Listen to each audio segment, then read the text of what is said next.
was 23 years old and couldn't be harmed, couldn't get hurt, couldn't be tired. Everything was going just my way. As a matter of fact, I was a college student and I was not in a fraternity. I was of the other ilk that Melanie loves. There had been, I had made friends with an older guy, a couple of years older than I was, in the same program that I was. We were classical guitar majors. So we spent a whole lot of time kind of sitting around, real sedentary. And the summer was coming up and he said, "Jack, would you like to go hiking this summer?" I thought, well, I can't be hurt. I'll go. Where are we going? Well, we're going on the Appalachian Trail. How long will we be out there? About 10 days. And how far is that? About 90 miles. I thought, I can do that. It's nothing, right? I was raised in the forest on a lake. We swam. We camped out. No big deal. So I didn't have any equipment. He borrowed all the equipment for me. He planned out our menus, got our shelters all planned where we were going to go. I didn't do any preparation other than what Melanie was attracted to. We started out, and I remember on the first day there, the first thing we did was an ascent of like 5 miles.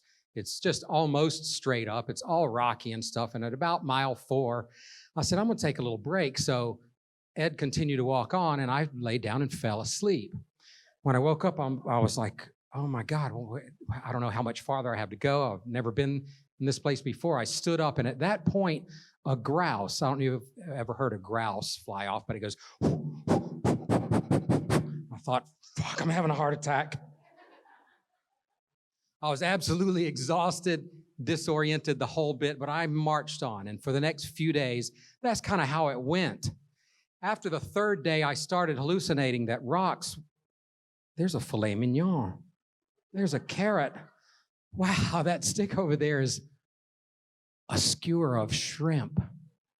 I started seeing mud puddles that looked like chocolate pies.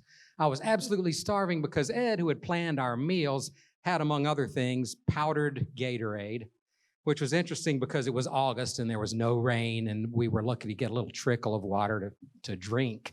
So I ate some powdered Gatorade. We ate a bunch of nuts. We had some dried fruit, that kind of thing.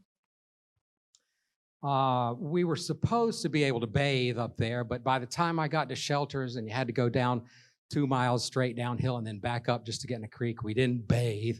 It's long about the 7th night. We got to a trailer shelter early. This was rare because I was kind of slow. I forgot to mention that we carried guitars. That's how aware I was of what the situation was going to be. And it was really nice because we could go off from the shelter and play guitars, and as other people would come up, they'd hear like this Bach or some other classical guitar, and they're like, what's going on? So we always got these big receptions from people. That's beautiful.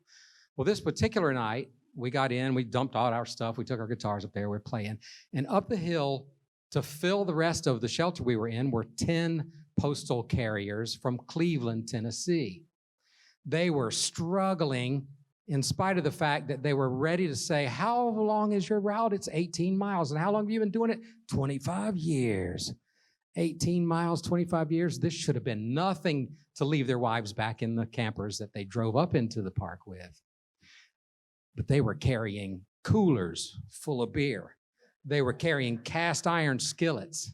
They were carrying a bunch of stuff that nobody should have that far away from reality. And when we came back, they were like, you guys, that was awesome. We came up here. Can you guys play Coca-Cola Cowgirl? Well, I didn't know that song, but apparently it was a popular country song at the time. And the reason they asked for that one is because they had written some really nasty lyrics, an X-rated song on their way up there. And they were making reference to some of my favorite women celebrities in that. And in spite of Madeline's encouragement to sing that song, I'm not going to do that. I'll just tell you that the last line of it was, and I can't wait to get the hell out of here. Now, the next morning, they were hiking back down. So they began to consume everything they brought up there so they didn't have to carry it back out. They shared their beers with us. We stayed up late. They made up more nasty, stupid songs. We sang all the stuff that we knew, and they weren't interested. in our Fernando Sor or Villalobos that we hoped we were playing for them. So we stayed up really late. They built a big fire. I went to bed, I don't know, it's early compared to them. So did my friend Ed. And the next morning, they were up right at daybreak. They're all excited to get back to their campers and their wives, and they've gotten rid of most of the stuff, but they build a fire and they start cooking. And we're still laying in the sleeping bags, and I'm waiting for them to leave so I can get up and suffer through a little bit more powdered Gatorade.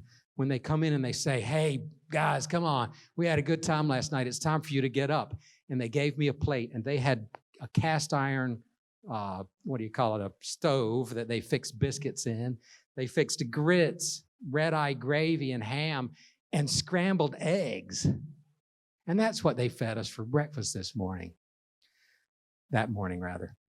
And it was better than any cake I've ever had for breakfast, I promise you.